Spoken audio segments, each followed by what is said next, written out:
아담이 각 생물을 부르는 것이 곧 그 이름이 되었더라. 아담이 모든 가축과 공중의 새와 들의 모든 짐승에게 이름을 주니라. 아담이 돕는 배필이 없으므로 여호와 하나님이 아담을 깊이 잠들게 하시니 잠들매 그가 그 갈빗대 하나를 취하고 살로 대신 채우시고 여호와 하나님이 아담에게서 취하신 그 갈빗대로 여자를 만드시고 그를 아담에게로 이끌어 오시니 아담이 이르되 이는 내 뼈 중에 뼈요 살 중에 살이라. 이것을 남자에게서 취하였은즉 여자라 부르리라 하니라. 이러므로 남자가 부모를 떠나 그의 아내와 합하여 둘이 한 몸을 이룰지로다. 아담과 그의 아내 두 사람이 벌거벗었으나 부끄러워하지 아니하니라. 아멘.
하나님께 영광 돌리겠습니다. 오늘은 거룩한 주일입니다. 동시에 오늘은 국가에서 제정한 부부의 날입니다. 둘이 하나가 된다고 하는 취지로 화목한 가정, 화목한 부부를 이루기 원하는 마음으로 제정한 그런 부부의 날이 되겠습니다. 부부의 날을 기념해서 그리스도인 부부들이 나누었으면 하는 좋은 문자 메시지가 있어서 소개합니다. 한번 들어보십시오. 성경에는 염려하지 말라는 말이 365번이나 나온대요.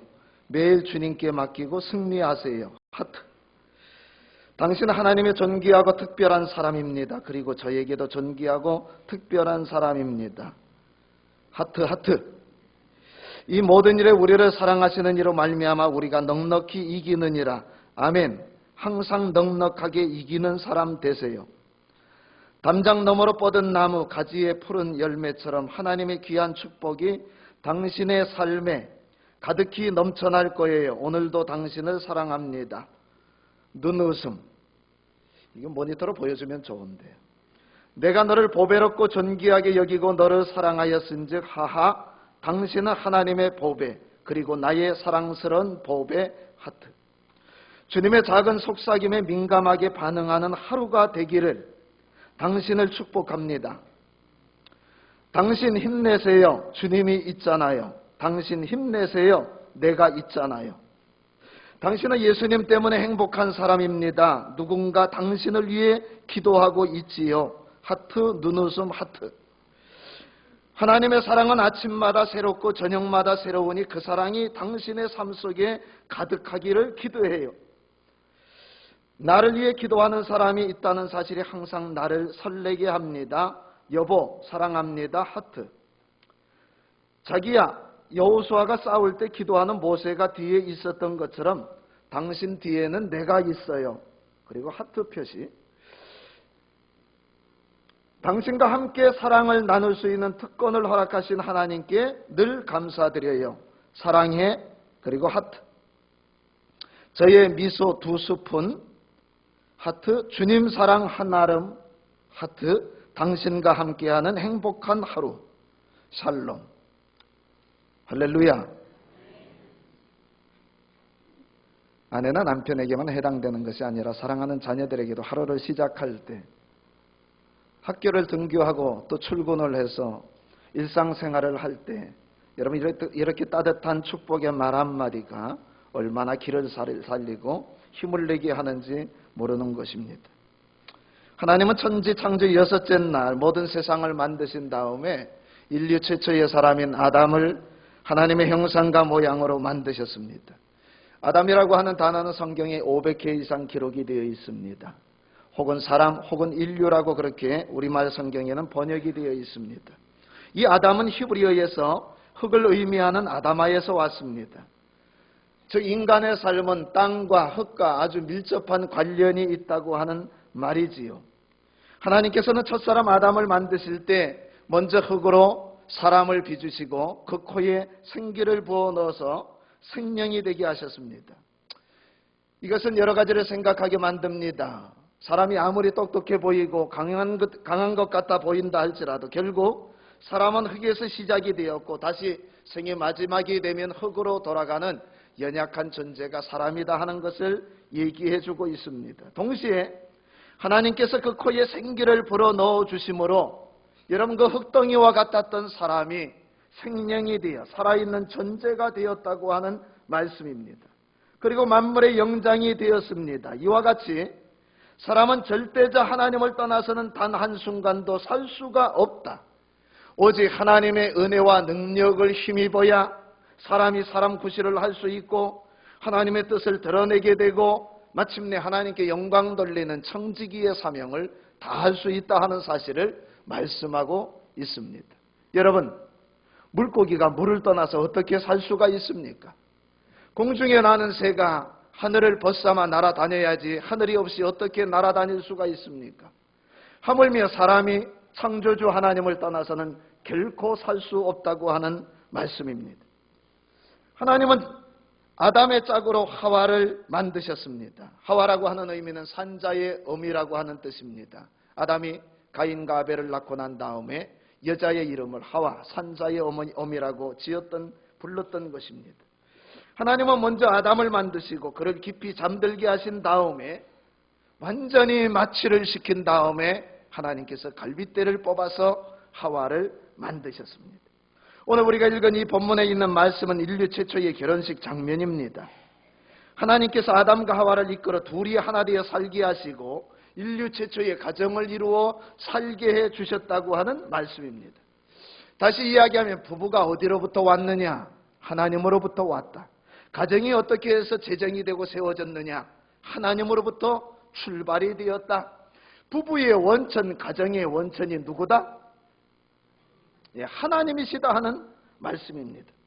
오늘 저와 여러분은 아담과 하와가 부부가 되고 한 가정을 이루어 살아가는 이 과정을 통해서 하나님께서 우리에게 주시는 메시지를 듣기를 원합니다. 이 말씀은 앞으로 장차 결혼을 하여 살게 될 우리 청소년들에게, 청년 대학생들에게도 해당되는 아주 중요한 말씀이지만, 동시에 이미 결혼을 한번 경험한 우리 부모님 세대에게도 필요 있는 말씀입니다. 과연 나는 하나님이 기뻐하시는 가정을 이루고 살고 있는가? 우리가 하나님의 뜻대로 아름답게 부부 생활을 하고 있는가? 그리고 앞으로 자녀들을 시집 보내고 장가 보내어야 하는데, 우리 자녀들이 하나님이 기뻐하시는 아름답고 복된 가정으로 세워져야 하는데 부모가 어떤 역할을 해야 할 것인가? 여러분, 오늘 성경에 있는 이 말씀은 우리 모두에게 주시는 말씀이라고 하는 사실입니다. 먼저 첫째, 하나님이 세우신 가정은 하나님이 짝지어주는 가정입니다. 한번 저를 따라합니다. 하나님이 짝지어주는 가정. 결혼은 하나님이 하게 하셔야 합니다. 아담과 하와가 눈이 맞아서 하는 것이 아닙니다. 하나님이 작정하시고 하나님이 주선하시고 하나님이 중매를 서셔서 마침내 아담과 하와가 만남을 갖고 결혼에 이르게 되는 것입니다. 물론 배우자를 고를 때 내가 좋아해야 되지요. 내가 사랑해야 합니다. 내 마음에 들어야 합니다. 더 나아가서는 부모님의 마음에 들면은 이것보다 더 좋은 그런 만남이 어디 있겠습니까? 그런데 여러분, 그리스도인은 이 만남, 이 결혼을 생각할 때에 과연 하나님께서 작정하시고 하나님께서 예비하시고 하나님께서 기뻐하시는 만남인가, 하나님이 기뻐하시는 가정인가를 하는 것을 한 번 더 생각을 해야 합니다. 그래서 이 만남은 하나님이 주선하신 만남이라고 하는 확신이 들 때에 결혼을 해야 된다고 하는 말씀입니다. 나도 기쁜 만남이어야 하지만 과연 우리 하나님께서 기뻐하시는 만남인가? 여러분, 위에서 기도하고 우리가 결정해야 될 줄로 믿습니다. 오늘 성경 18절에 보면 여호와 하나님이 이르시되 사람이 혼자 사는 것이 좋지 아니하니 내가 그를 위하여 돕는 배필을 지으리라 하시니라. 내가 아담을 위해 짝지를 만들어 주겠다고 하는 말씀입니다. 21절에도 여호와 하나님이 아담을 깊이 잠들게 하시니, 하나님이 아담을 잠들게 하시고 아담의 몸에서 하와를 만드시고, 그리고 하나님께서 그 취하신 갈빗대로 여자를 만드시고 그를 아담에게로 이끌어 오셨다고 하는 말씀입니다. 창세기 24장에 보면은 아브라함의 아들 이삭의 이야기가 나옵니다. 이삭의 결혼 장면입니다. 여러분이 본문에 있는 말씀을 보면은 이삭이 한 여인을 만나는데 리브가를 만나 결혼을 할 때에 성경이 얘기하기를 리브가는 몹시 아리답고 남자를 가까이 하지 아니하는 처녀라고 했습니다. 잠언 31장에 나오는 현숙한 여인과 같이 그녀는 하나님을 경외하는 여인이었고 부지런한 여인이었고 성품이 몹시 고운 아름다운 여인이었습니다. 그녀는 아브라함의 종 엘리에셀을 우물 곁에서 만났습니다. 때마침 물을 깃기 위해서 우물 곁에 갔는데 아브라함이 보낸 엘리에셀이 그곳에 앉아 있다가 그녀에겐 낯선 남자인데 처음 보는 여자인데 생면부지의 그녀를 향하여서 물을 달라고 요청을 합니다. 그때 리브가가 아주 기쁜 마음으로 여러분 물을 길어다가 엘리에셀에게 주지요. 시원하게 엘리에셀이 마시고 있는 동안에 그녀가 엘리에셀이 시키지도 않았는데 다시 물을 깃기 위해서 우물 속으로 내려가더니 다시 물을 길어가지고 어떻게 하느냐 하면은 그곳에 엘리에셀이 끌고 왔던 낙타 10마리에게 물을 주기 시작을 합니다. 여러 시간이 경과했습니다.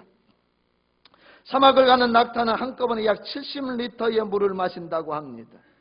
이렇게 물을 마신 낙타는 일주일 동안 여러분 광야에서 사막에서 생활을 할 수가 있습니다. 물을 저장하고. 그런데 여러분 10마리의 낙타에게 그것도 여러분 오랜 시간을 거쳐서 여러 나라를 거쳐가지고 마침내 도착한 이 아브라함의 고향 갈대아 우르까지 왔는데 여러분 그동안 오는 동안 낙타가 얼마나 목이 말랐겠습니까? 10마리에게 70리터씩의 물을 마시우게 한 것을 우리가 가정한다고 하면 몇 리터입니까? 700리터의 물을 떠다가 낙타에게 마시우게 했던 것입니다. 여러분 리브가는 그 많은 낙타에게 물을 주기 위해서 쉬지 아니하고 우물로 내려갔습니다. 이것은 남에 대한 배려와 사랑이 없으면 도저히 불가능한 일입니다.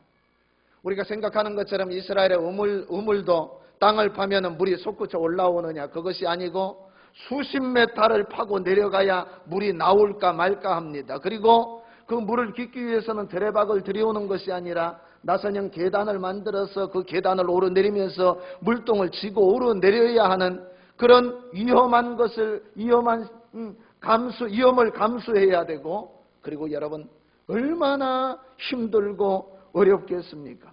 그런데 여러분, 리브가는 많은 땀을 흘려가면서 물을 퍼다가 짐승까지 먹였습니다. 이렇게 리브가의 마음씨는 비단결같이 곱고 성실한 여인이었던 것입니다. 어떻게 청년 이삭이 리브가를 만날 수가 있을까요? 맘씨도 곱고 맵씨도 곱고 아름답기까지 한 그녀를 어떻게 만날 수가 있었을까요? 그 해답이 창세기 24장 63절에 기록이 되어 있습니다. 이삭이 저물 때에 들에 나가 묵상하다가 눈을 들어보며 약대들이 오더라 하였습니다. 이삭이 무엇을 하고 있었습니까? 하나님 앞에 리브가를 만나기 전에 기도하고 있었습니다. 여기 묵상을 한다고 하는 것은 하나님께 기도하였다고 하는 말입니다. 그는 아내 될 여인을 위해서 기도하고 결혼을 위해서 기도하고 있었던 것입니다. 여러분, 이것이 축복된 결혼의 지름길입니다. 우리가 소위 결혼을 일륜지 대사라고 이야기합니다. 결혼은 사람이 세상을 살아가면서 일생일대에 가장 중요한 일이다, 가장 중대한 사건이다 하는 말씀입니다. 배우자 선택은 너무너무 중요하다고 하는 사실이지요. 그러므로 다른 어떤 일보다도 우리는 배우자를 위해서, 배우자 선택을 위해서 기도해야 합니다. 이런 말이 있습니다. 바다에 나갈 때는 한 번 기도하고 전쟁터에 나갈 때는 2번 기도하고 결혼을 앞두고는 3번 기도해야 된다는 말이 있습니다. 그런데 요즘 청년들이 기도하지 않습니다. 부모들이 기도하지 않습니다. 배우자의 조건으로 얼굴이 되고 돈이 있고 백이 있고 경제력이 있는 사람, 거기다가 유머 감각이 좀 있는 사람이면 좋다고 이야기를 합니다. 상대가 하나님을 믿는 사람인지 믿지 않는 사람인지, 기도하는 사람인지 기도하지 않는 사람인지, 하나님을 사랑하는 사람인지 사랑하지 않는 사람인지, 하나님의 비전을 품고 사는 사람인지 아니면 야망으로만 똘똘 뭉친 사람인지 여기에는 관심조차 없습니다. 새벽 기도하는 남자, 새벽 기도하는 여자와 결혼해야 할 7가지 이유라고 하는 글이 있습니다. 먼저 여자가 새벽 기도하는 남자와 결혼해야 할 7가지 이유입니다. 첫째는 새벽 기도하는 남자는 자기 통제를 할 수 있다. 시간과 잠을 통제할 수 있는 사람은 인생 전체도 통제할 수 있다. 이런 남자는 여자가 안심하고 인생을 맡겨도 된다. 2번째, 새벽 기도하는 남자는 무엇을 먼저 해야 하는지 일의 우선순위를 아는 남자다. 새벽 기도하는 남자는 인생의 정확한 우선순위를 아는 남자이며 삶의 지혜와 분별력이 있는 남자다. 3번째, 새벽 기도하는 남자는 사랑이 무엇인지 아는 남자다. 하나님을 미치도록 사랑하는 남자라고 하면은 한 여성을, 한 아내를 위해서 헌신을 할 수가 있고 열정적으로 사랑할 수가 있다. 4번째, 새벽 기도하는 남자는 말만 앞세우는 허풍장이가 아니라 자기가 한 말에 책임지는 실천가다. 새벽 기도하는 남자는 꿈이 있는 남자다. 아무 생각 없이 사는 사람은 기도할 제목이 없다. 5번째, 새벽 기도하는 남자는 무서운 잠재력이 있는 사람이다. 하나님의 엄청난 가능성이 그 남자에게 있다. 새벽 기도하는 남자의 인생은 분명 오늘보다 내일이 더 눈부시게 될 것이다. 6번째, 새벽 기도하는 남자는 부지런한 남자다. 성실하고 신실한 남자임에 틀림없다. 7번째, 새벽 기도하는 남자는 낭만을 아는 남자다. 새벽이라도 데이트할 수 있는 남자, 새벽마저도 데이트 같은 달콤함으로 만들어내는 남자, 새벽 공기의 낭만, 새벽만의 생명력, 새벽만의 영감, 새벽만의 기대감, 새벽만의 희망을 가질 수 있는 남자다. 이런 남자는 인생의 힘겨운 위기마저도 기적의 기회로 바꾸어서 그대에게 선물해 줄 수가 있다. 그게 2번째입니다. 남자가 새벽 기도하는 여자와 결혼해야만 하는 7가지 이유도 있습니다. 첫째, 새벽 기도할 수 있는 여자는 아침밥도 차려줄 수 있다. 출근할 때 아내가 일어나 잘 다녀오라고 인사만 해도 감격스러운 시대에 살고 있는데 아침밥 먹고 출근하는 남자는 정말 행복한 남자다. 둘째, 새벽기도하는 여자는 잔소리가 줄어들기 때문이다. 새벽기도 때 남편을 위해서 눈물로 기도하며 하나님께 다 쏟아붓기 때문이다. 집에 와서 쿨쿨 자고 있는 남편이나 자식들을 보면 그렇게 사랑스러울 수가 없다. 셋째, 새벽기도하는 여자는 사랑이 무엇인지 아는 여자다. 하나님을 사랑하고 순종하는 그 자세 그대로 남편을 사랑하고 자녀를 사랑하게 된다. 넷째, 새벽기도하는 여자는 자녀에게 꿈을 심어줄 수 있는 여자다. 새벽마다 요셉과 같이 다니엘과 같이 꿈을 꾸면서 자녀를 위해 기도하는데 어떻게 그 자녀가 꿈대로 되지 않겠는가. 다섯째, 새벽기도하는 여자는 기도발이 무서운 여자다. 여자가 하늘 품으면 온유월에도 서리가 내린다고 했는데 여자가 하늘 품고 하나님께 간절히 기도하기 시작하면 귀신이 떠나고 사탄이 떠나게 된다. 은혜의 단비가 내리게 된다. 여섯째, 새벽기도하는 여자는 부지런한 여자다. 게으른 여자는 새벽에 절대 눈 뜨지 못한다. 누가 업어가도 모르는 여자랑 결혼하면 골치 아프다. 일곱째, 새벽기도하는 여자는 식성도 좋고 건강미가 넘친다. 아침에 교회 가서 기도하고 돌아오면 그게 운동이다. 양의 양식까지 먹고 온다. 걸어갔다가 걸어오면 장 청소도 잘 된다. 거기다 교회까지 한 바퀴 돌고 오면 배가 고프다. 아침을 먹는 사람이 건강하다고 하는 것은 누구나 다 아는 사실이다.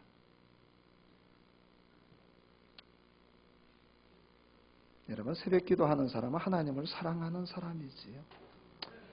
비전이 있는 사람입니다. 여러분, 성도는 하나님의 절대 주권을 인정하는 사람들입니다. 시편 127편 1절에 여호와께서 집을 세우지 아니하시면 세우는 자의 수고가 헛되며 여호와께서 성을 지키지 아니하시면 파수꾼에 깨어 있음이 헛되다고 했습니다. 하나님이 가정을 세워주셔야 합니다. 하나님이 가정을 경영해 주셔야 합니다. 하나님이 가정에 복을 주셔야 합니다. 둘째, 크게 부부는 서로 돕는 자들입니다. 오늘 성경 18절에 보면 우리 모니터를 보고 함께 읽겠습니다. 18절 말씀 시작. 여호와 하나님이 이르시되 사람이 혼자 사는 것이 좋지 아니하니 내가 그를 위하여 돕는 배필을 지으리라. 20절 하반절에도 보면 아담이 돕는 배필이 없으므로 그랬습니다. 하나님께서 왜 남자를 만드시고 여자를 만드셨느냐, 왜 갈빗대를 취하여서 여자를 만드셨느냐 하는 말씀입니다. 그것은 남편을 돕도록 하기 위해서 하나님께서 여자를 만들었다고 하는 말씀입니다. 여기 돕는다고 하는 말은 히브리어로 에체르 그러는데 이 에체르는 성경에서 여러 가지 뜻으로 해석이 되었습니다. 도와준다, 위험에서 구해준다, 위로해준다, 약점을 수용해준다, 상대방의 부족한 부분, 모자란 부분을 채워준다, 이해한다, 언더스탠드. 이 모든 것이 에체르의 의미입니다. 여러분, 결혼은 단지 자기 자신의 행복만을 추구하는 것이 아니라 상대를 도와주고 배려해주고 상대에게 사랑을 쏟음으로 말미암아 상대를 행복하게 해준다고 하는 사실입니다. 한자라도 사람인 자의 형상을 자세히 살펴보면 한 사람의 가슴 부분에서 다른 사람이 나오고 두 사람이 서로 의지하고 있는 형상을, 모양을 볼 수가 있습니다. 오늘 성경 22절에 보면 남자의 갈빗대에서 심장에서 여자를 만들었다고 기록되어 있습니다. 여호와 하나님이 아담에게서 취하신 그 갈빗대로 여자를 만드시고, 여러분, 사람은 혼자서 살 수 없다고 하는 사실입니다. 특히 부부는 서로 도와주는 존재라고 하는 말씀입니다. 그런데 서로를 알아야 도와주거나 말거나 할 것이 아닙니까? 배우자가 뭘 좋아하고 뭘 싫어하는지, 배우자가 지금 기도 제목이 무엇인지, 요 근래에 가장 걱정하는 일이 무엇인지, 배우자가 좋아하는 색깔이 무엇인지, 배우자가 가장 존경하는 사람은 누구인지, 배우자의 가장 친한 친구 이름은 무엇인지, 배우자와 처음 만났을 때에 어떤 컬러의 옷을 입고 나타났는지, 배우자가 힘들 때, 어려울 때 가장 가고 싶어하는 곳은 어디인지.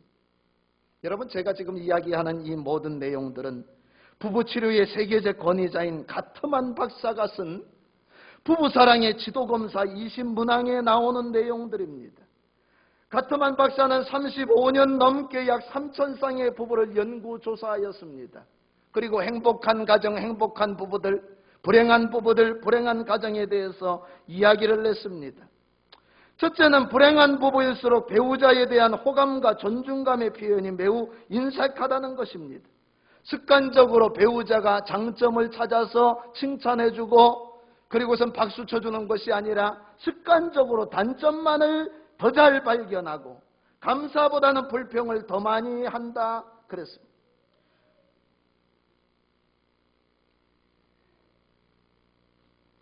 이렇게 불행한 부부들을 살펴보니까 비난, 자기 방어와 반격, 담쌓기, 그리고 가장 나쁜 것이 있는데 상대를 경멸한다는 것입니다. 이 네 가지 행동은 이혼으로 가는 지름길이라고 가트만 박사는 이야기를 했습니다. 두 번째, 불행한 부부들은 어떤 사람들이냐? 서로를 잘 모르더라, 그렇게 결론을 내렸습니다.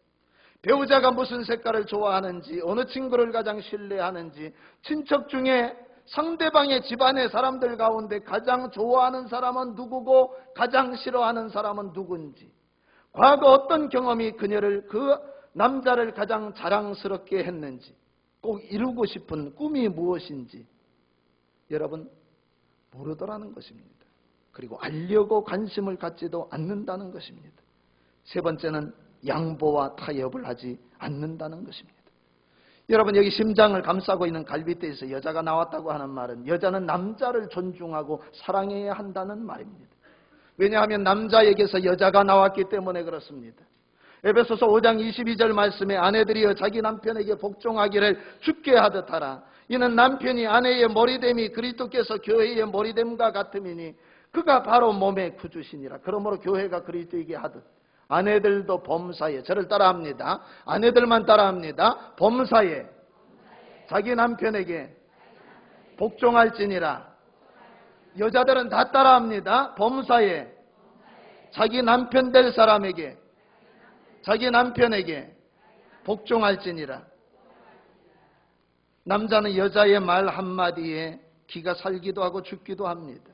아무리 직장에서 사회생활을 할 때 힘들고 어려울지라도 집에 들어왔을 때 아내가 나는 당신밖에 없습니다, 당신이 최고입니다, 여보 낙심하지 마세요, 이 한마디 말을 듣고 남자는 기가 삽니다.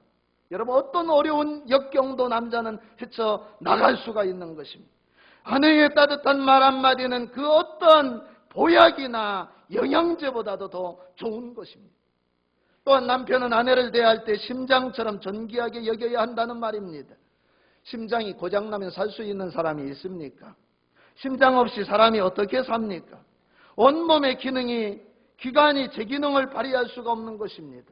그러므로 아담은 하와를 만나자마자 이는 내 뼈 중에 뼈요 내 살 중에 살입니다. 당신은 존귀한 사람입니다. 당신 없이 나는 살 수가 없습니다. 그런 고백입니다. 베드로전서 3장 7절에는 남편들아 이와 같이 지식을 따라 너희 아내와 동거하고 그를 더 연약한 그릇이요 또 생명의 은혜를 함께 이어받을 자로 알아 귀히 여기라. 이는 너희 기도가 막히지 아니하게 하려 함이라. 아내를 존귀하게 여기지 아니하면, 깨어지기 쉬운 그릇처럼 연약하게 생각하지 않으면 기도를 몇 시간 해도 아무 소용이 없다는 것입니다. 눈물 콧물을 흘리면서 기도하도 아내를 사랑하지 아니하고 아내를 존귀케 하지 아니하고 아내에게 기쁨을 주지 아니하면 그 기도가 막히고 만다고 하는 말씀. 에베소서 5장 25절에는 남편들만 따라합니다. 남자들만 따라합니다. 아내 사랑하기를. 목소리가 왜 이래 작으세요? 자, 다 함께 아내 사랑하기를 그리스도께서 교회를 사랑하시고 교회를 위하여 자신을 주심같이 하라.